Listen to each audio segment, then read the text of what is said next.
Oke, halo semuanya.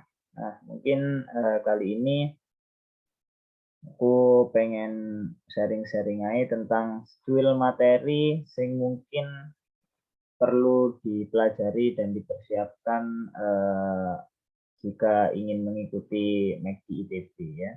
Nah, yaitu tentang persamaan garis. Nah, persamaan garis mungkin di waktu SMP atau SMA yang familiar kan persamaan garis di dua dimensi kan. Nah, jadi kita review terlebih dahulu ya. Jadi persamaan garis dua dimensi kan rumusnya jelas kan, kayak gampangnya persamaan garis dua dimensi. Kan ada dua tipe tuh untuk mencari persamaan garis di dua dimensi. Yang pertama kan jika diketahui dua titik. Nah, karena garis kan melewat harus apa bisa dibentuk minimal ada dua titik ya. Nah, yaitu misalkan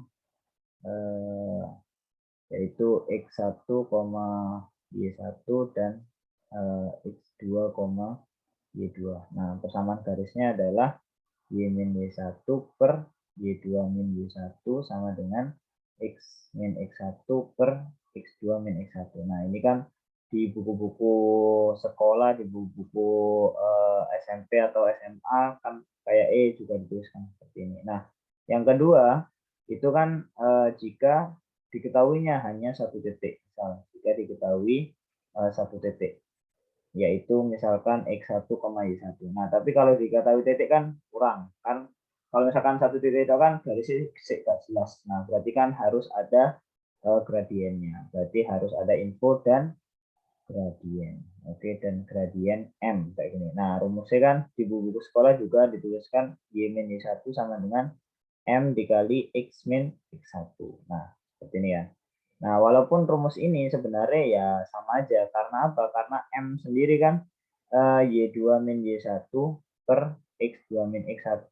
Nah, jadi kalau misalkan M-nya ini dilebok nih, nah ini bakalan menjadi yang di awal ini nanti. Oke. Nah, itu kalau persamaan dua dimensi di sekolah. Nah, bagaimana kalau misalkan sekarang tentukan persamaan garis tapi yang melewati dua titik tapi tiga dimensi. Nah, bagaimana kalau seperti itu? Apakah bisa menggunakan rumus seperti ini langsung?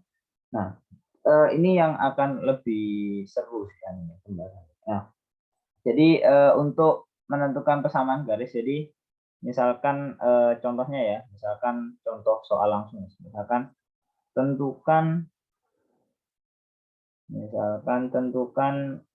persamaan garis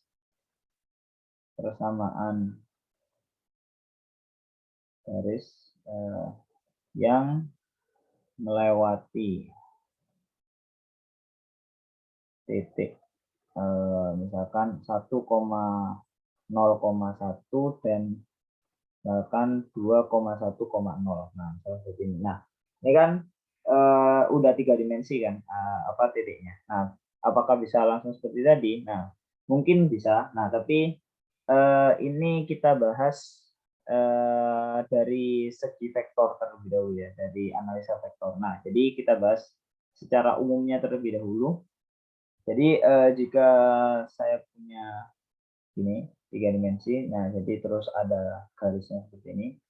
Nah, berarti kalau secara vektor kan berarti garis ini adalah semua titik yang berada pada garis ini ya. Misalkan ini adalah titik apa? Titik sebarang titik pada garis ya. Misalkan ini adalah P ini atau koordinatnya P, X, Y, Z. Jadi saya misalkan di sini adalah titik sebarang pada garis. Nah, jadi yang kita cari nanti adalah vektor ini. Nah, jadi yang kita cari adalah ini misalkan vektor R. Nah, berarti nanti ini persamaan garis ini podo karo tako vektor R-nya itu apa. Nah, misalnya seperti ini ya. Nah, eh, bagaimana cara mencarinya? Nah, kita di sini misalkan tadi kan ada titik yang dilewati kan. Jadi kita buat ini adalah salah satu titik yang dilewati. Nah, jadi misalkan ini adalah P0 atau kita tulis P0, X0, Y0, Z0. Nah, P0 ini adalah salah satu titik yang sudah diketahui dilewati oleh garis. Nah, jadi ini kita misalin ini adalah vektor R0. Nah, vektor R0 udah jelas karena X0, Y0 dan Z0-nya udah diketahui ya. Nah, jadi di sini saya tulis ini adalah salah satu titik yang dilewati. Garis. Misalkan ini misalkan ini tadi garis G. Nah, berarti ini titik yang dilewati oleh garis G. Nah, kayak ini. Nah, sedangkan P yang secara umum tadi, P ini, nah ini adalah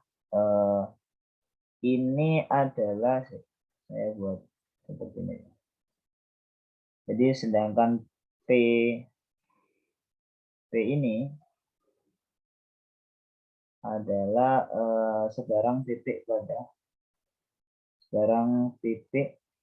pada garis G. Oke. Nah, berarti apa hubungannya vektor R dengan vektor R0? Nah, jadi kalau misalkan kita ini ingat bahwa ini kan bisa seperti ini ya. Nah, jadi kalau misalkan ini A, vektor A, nah berarti kan ini seperti penjumlahan vektor. Nah, penjumlahan vektor berarti kan kita dapetin nanti R itu kan akan sama dengan kayak R0 ditambah A kayak gini ya. Oke. Nah, jadi A itu seperti ini. Seperti A itu seperti vektor pada garisnya. Nah, tapi penjumlahan vektor kan bisa yang sejajar kan. Nah, jadi kalau secara umum nanti A-nya itu bisa seperti ini. Nah, misalkan ini vektor V. Ini vektor V. Nah, berarti kan sebenarnya A-nya itu adalah vektor yang sejajar dengan vektor V. Jadi A adalah vektor yang sejajar dengan vektor V. Nah, berarti A adalah kelipatan dari E. Berarti V dikali sesuatu. Nah, berarti kelipatannya V. Nah, berarti A bisa ditulis sebagai T kali V. Nah, seperti ini. Nah, akibatnya kita substitusi. Berarti dapetin nanti R sama dengan R0 ditambah T kali V. Nah, seperti ini. Nah, di sini V-nya sendiri berarti adalah vektor yang sejajar dengan garis G. Nah, sedangkan R0 adalah salah satu titik yang dilewati. Oke, yang dilewati. Nah, misalnya seperti ini. Nah, berarti konsepnya adalah seperti ini untuk mencari persamaan garis. Jadi R sama dengan R0 plus T kali V. Nah, jadi tadi vektor V. Nah, berarti R0-nya udah jelas ada. Nah, kita berarti tinggal mencari vektor V-nya. Nah, jadi kita jawab ini baru tentukan persamaan garis yang melewati titik 101 dan 201. Nah, berarti tadi titik 101 210. Titik 101 dan 210 dan 2,1,0. Nah, jadi berarti kan kita cari berarti yang garisnya adalah R.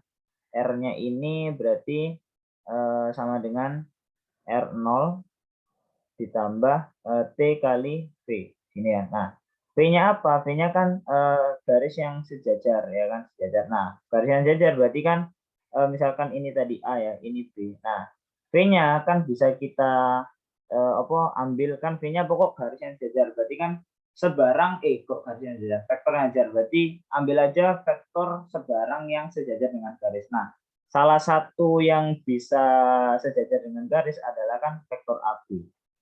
Nah, vektor AB sendiri apa? Berarti kan B kurangi A. Berarti kan 2,1,0 dikurangi 1,0,1. Nah, berarti sama dengan 1,1,-1. Nah, berarti V-nya bisa kita ambil ini. Nah, V-nya enaknya V di sini pokoknya adalah vektor yang sejajar dengan garis. Nah, berarti R-nya sendiri nanti apa? R-nya sendiri adalah R0-nya kita ambil salah satu, bisa A, bisa B. Nah, untuk kali ini kita ambil yang A aja ya. Berarti jadi 1,0,1 plus T dikali V-nya adalah 1,1,-1. Nah, seperti ini. Oke, nah berarti R-nya nanti sama dengan berarti 1 plus T, 1 min T. Nah, seperti ini. Nah, berarti di sini R-nya tadi kan X, Y, Z ya. Sama dengan 1 plus T, T, 1 min T. Nah, ini adalah bentuk vektornya. Oke, bentuk vektor. Nah, biasanya di soal di MACD itu bisa jawabannya dalam bentuk vektor atau dalam bentuk parametrik. Nah, bagaimana dalam bentuk parametrik? Dalam bentuk parametrik adalah ini kan tadi bentuk vektor yang pertama ya. Nah, kalau bentuk parametrik itu berarti X sama dengan 1 plus T, terus Y sama dengan T, dan Z-nya sama dengan 1 min T. Nah, ini adalah bentuk parametrik. Oke, ini bentuk parametrik. Nah, ada satu lagi yaitu bentuk untuk apa? Menyimbolkan persamaan garis yaitu bentuk simetris. Nah, bentuk simetris bagaimana? Nah, jadi dari parametrik ini kan diperoleh bahwa T sama dengan X min 1, terus T sama dengan Y, terus T sama dengan T sama dengan 1 min Z ya, 1 min Z. Nah, berarti bentuk bentuk simetrisnya bagaimana? Nah, ini kan T sama dengan 3 ini kan. Nah, bentuk simetrisnya bisa ditulis seperti X min 1 sama dengan Y sama dengan 1 min Z. Nah, ini adalah bentuk simetris. Nah, ini adalah bagaimana cara bentuk simetris. Nah, berarti untuk persamaan garis bisa dituliskan dalam 3 bentuk. Bentuk vektor, bentuk parametrik, dan bentuk simetris. Nah, jadi untuk menentukan persamaan garis, nah bisa melalui ini ya, bisa seperti ini. Pokok tadi konsepnya adalah R, jadi R sama dengan R0 plus T kali V, di mana R0 itu adalah salah satu titik yang dilewati, sedangkan V adalah pokoknya vektor yang sejajar, kayak gitu ya. Oke, vektor yang sejajar dengan garisnya itu. Nah, oke, ini mungkin ini dulu. Jadi di video ini membahas tentang bagaimana menemukan persamaan garis jika 3 dimensi. Jadi bisa melalui bisa melalui analisa vektor. Oke, terima kasih. Sampai jumpa di video-video selanjutnya. Semoga bermanfaat. Wassalamualaikum warahmatullahi wabarakatuh.